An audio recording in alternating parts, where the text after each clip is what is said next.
Hey there, everyone. So, welcome. My name is Kristen Gosinski. I'm sorry for the kind of delay in getting information out there to you. I had set aside a lot of time over the weekend to get things all set up, and I had a family emergency and then got the worst migraine for 2 days, into this week. So, truly, I apologize for being a little bit behind on things, but as you can see, I can speak normal sentences again, which means I can record videos for you, make sure that my dates actually look accurate, and we can now move forward, and it's going to be amazing.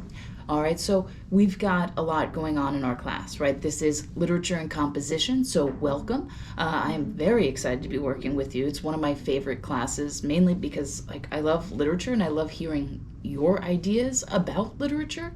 And that is essentially what we are doing in here. All right, so this video is going to talk about Blackboard. It's going to tell you about the policies that govern our class, and just kind of give us the overall basic rundown of what's going on. Okay, so let's jump right into it. So here we are in Blackboard. This is what you see when you log in. It shoots you automatically to announcements. By the time you're watching this, you probably have another announcement up there, but I wanted to just kind of show you with what's up there right in this moment. Okay, so we're here. This is where I will share a lot of the pertinent, timely information with you.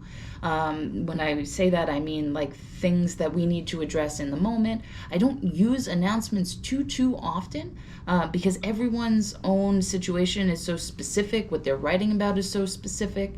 I much prefer to work with you one-on-one, but if I do notice that a certain question is coming up a lot, then absolutely, announcements, here we go. Okay, so that is the main page that you'll start up with. If you notice, we've got the little start here button, so hopefully you guys have already taken a look at that. That's where your welcome quiz lives. That's where your quiz, that's basically the review of MLA formatting lives. There will be another video about MLA formatting addressing the quiz specifically, so hang tight for that. Okay, underneath that is instructor policies. Okay, this document is essentially the contract between you and I. This is how the kind of bones of our class. Okay, so make sure you read it, make sure you agree with it. If you don't, you can always take English with another instructor, right? That is totally something that you can do. All right, so you should feel comfortable with this just as much as I know I feel comfortable with it. All right, so what does it tell us? Well, first thing it tells us who I am, right? Kristen Gosinski. You can just call me Kristen. I don't need anything fancy. In fact, I feel like that prohibits the flow of ideas, or inhibits, I guess would be a better choice of words. And I don't want that to happen, okay? So I want us to be able to speak freely, so just call me Kristen. We're here talking about literature. We are asking ourselves the hard questions to help develop our ideas. That's what's going on, okay? You can contact me at any time with this email here. I will respond to you either same day or the next day. Unless it's over the weekend, that might take a little bit longer, depending on what I have going on. Okay, my office is in Building 100, room 527C. I hold both in-person and virtual office hours. My in-person office hours are from 7:30 to 8:30 in the mornings on Tuesday and Wednesdays. And my virtual office hours, you can see them over in this menu to the left, right? This is Tuesday 9 to 10 and Wednesday 1 to 2. Office hours are a great place to come and either continue a conversation from class, start a conversation maybe about one of the sources you're working with for your essays. It's just a great way to talk things out and to get a little bit of one-on-one personalized attention. Because when we're in a class session, right, things need to be general. Because if they're not going to apply to everyone. So we need to make sure that you're doing your part, you're coming to me, we're talking through your ideas, things like that.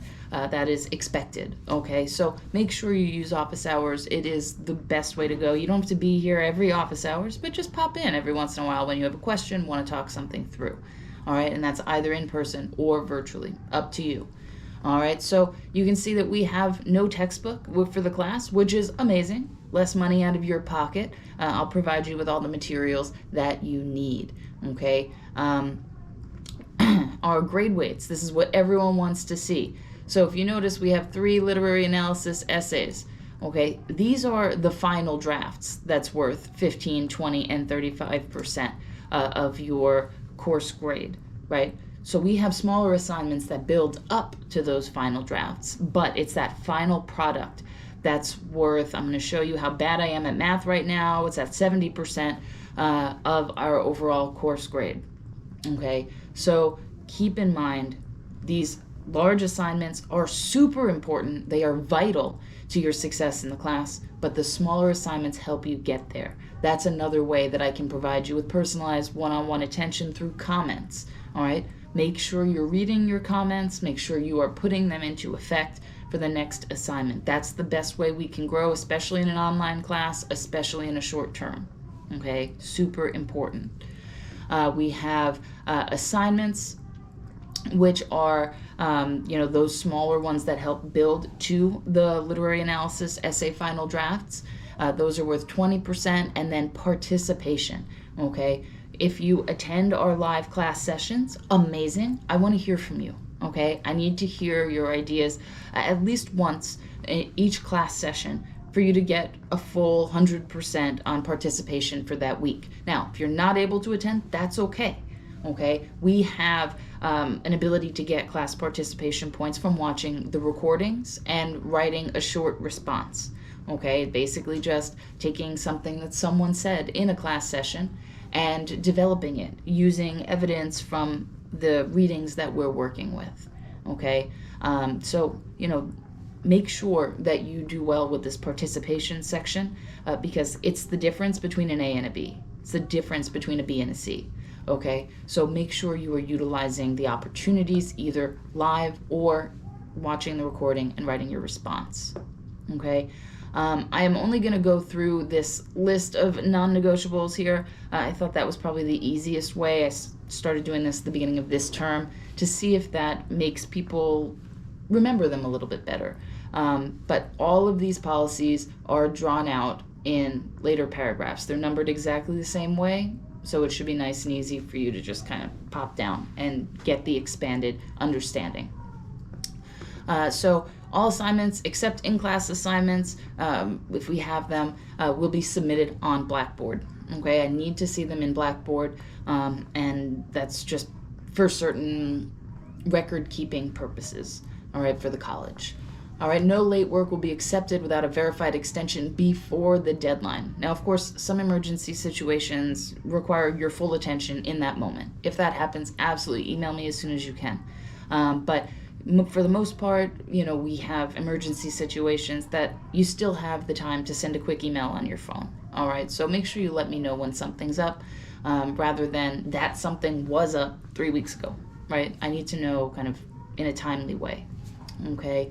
And keep in mind that an extension is only offered for emergency situations, so some sort of health issue, if someone ends up going in the hospital, if there's a major injury by someone, yourself or someone in your immediate family, right? It's something that impacts you directly and drastically. That will earn you an extension, okay?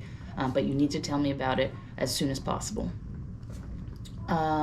Any assignment with evidence of plagiarism, either intentional or unintentional, will earn a 0. Okay? You can't plagiarize in this class.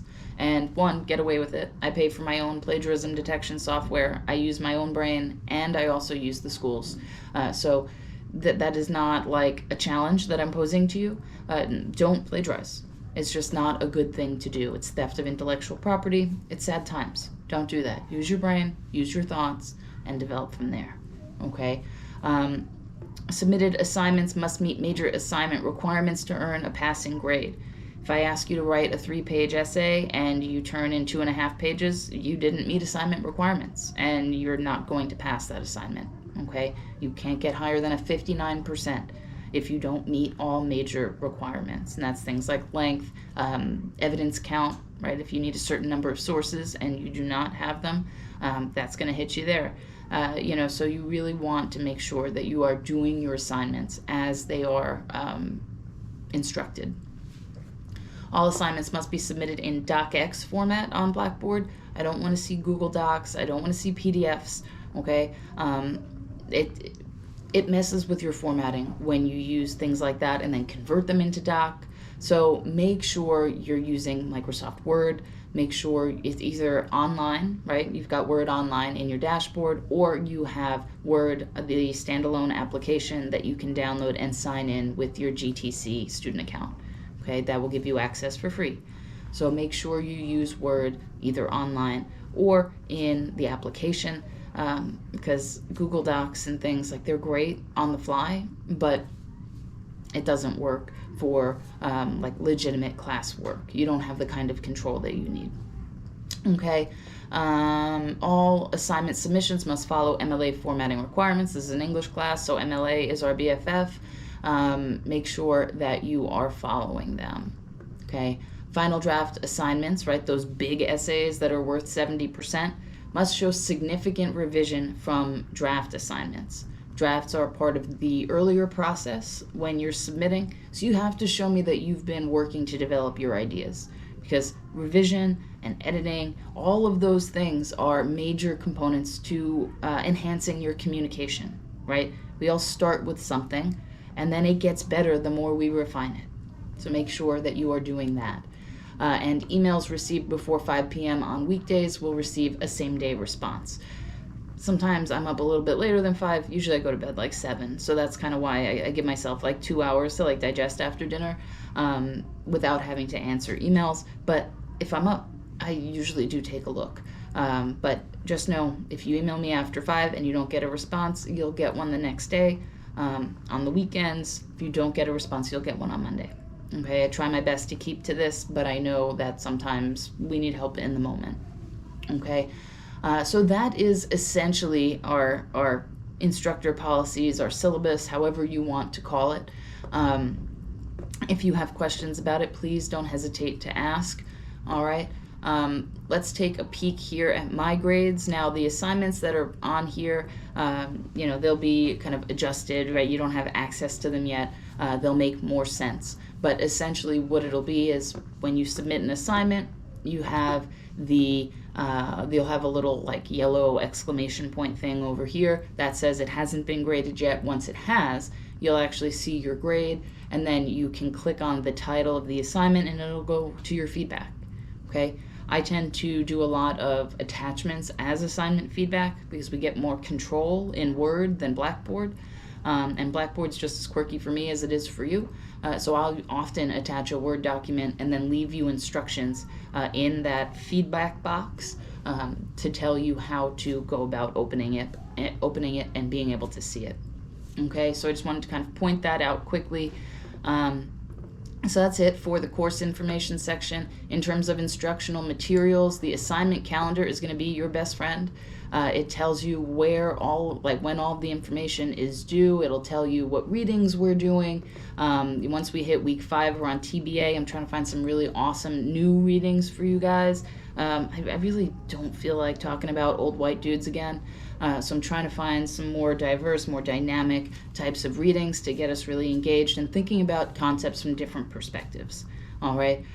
So use this for your assignments, for their deadlines, for knowing what to read for our class sessions, right? That's super, super important.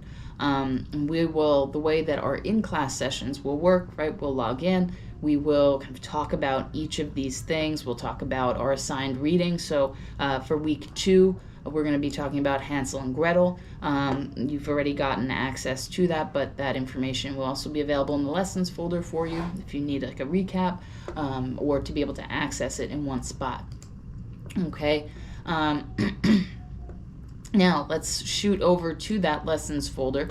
Right now you'll see there are a couple of things, right? Using setting, characterization, and symbolism to develop a theme. Because our literary analysis essay 1 is going to ask you to develop a theme using setting, characterization, and symbolism, right? So we get a little bit of a preview of what's going on here, and then we also get all the content that we need. So if we were to log into this, right, it gives you some tips about active reading, and then we have a little presentation about theme. If you could possibly take a look at this before our class session next week, that would be amazing. It's not overly detailed, and for the majority of it, it's about the original Jurassic Park movie to help illustrate what I'm talking about. And I think our sample this term is going to be on Jurassic Park too. That'd be a lot of fun for me to write. I might do that. So keep an eye out for that. Okay, so back to our lessons folder here, you'll see that literary analysis, it tells you everything that's in there. If we click on it, we'll see like a little scaffolding over on this side, and we can actually scroll to any of these pages if you want to say, like, look at the assignment requirements for your thesis statement. Well, you can just click on it on the left, it'll shoot you over here, and you can actually just make your submission over on the right hand side, right? And you can kind of scoot back, take a look at the primary source options. Yes, I don't want to save that, I told you. We have our readings that you can choose from for Essay 1 right there, which is exactly what you want to do. Okay, take a read through of these, see which ones are interesting to you, and then go from there in terms of choosing what you'd want to write about. But make sure you're practicing those close reading skills that we talked about in that initial folder, right? That using setting, characterization, and symbolism to develop a theme. All right. We also have the MLA Workshop created by the library, right? That is something that you can access at any point. We will also talk about how to use Galileo in our readings. We'll kind of go through that a little bit first week when we meet as well. So in week 2, next Wednesday. And then we have the MLA Handbook here and over here. That should tell you it's pretty important. If you maybe struggled on that MLA quiz, right? You have some MLA review to do, okay? So we could click on that, and you'll see that the MLA Handbook will open. We'll see that this is the 9th edition. It's been updated, so everything is looking good. We go to the table of contents. If you know what you're looking for, amazing. Just click the thing, right? Say you need to learn about plagiarism. What is plagiarism? Well, click. That'll take you right over to what is plagiarism. And then if you need to go back and check on something else, you can return to the table of contents from every page in the document, okay?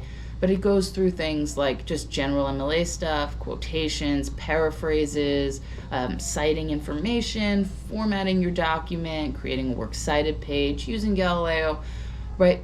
All the way down to your works cited citations and parenthetical citations. So it talks about a lot of different stuff. So you want to make sure that you are utilizing it whenever you need. Okay, so beyond that, that is essentially the nuts and bolts of our course, right? Using literature to help develop our analysis. It's going to be a great term. I can already feel it. I apologize, this video was a little bit long, but I wanted to mush everything into one instead of having you watch multiple videos. I thought that would be a little bit better this time around. All right, so thank you so much. I really am looking forward to working with you, looking forward to hearing your ideas. And if you need anything between now and our next class session, definitely send me an email, let me know. All right, so have a great rest of your day, you guys, and I will see you next Wednesday. Bye.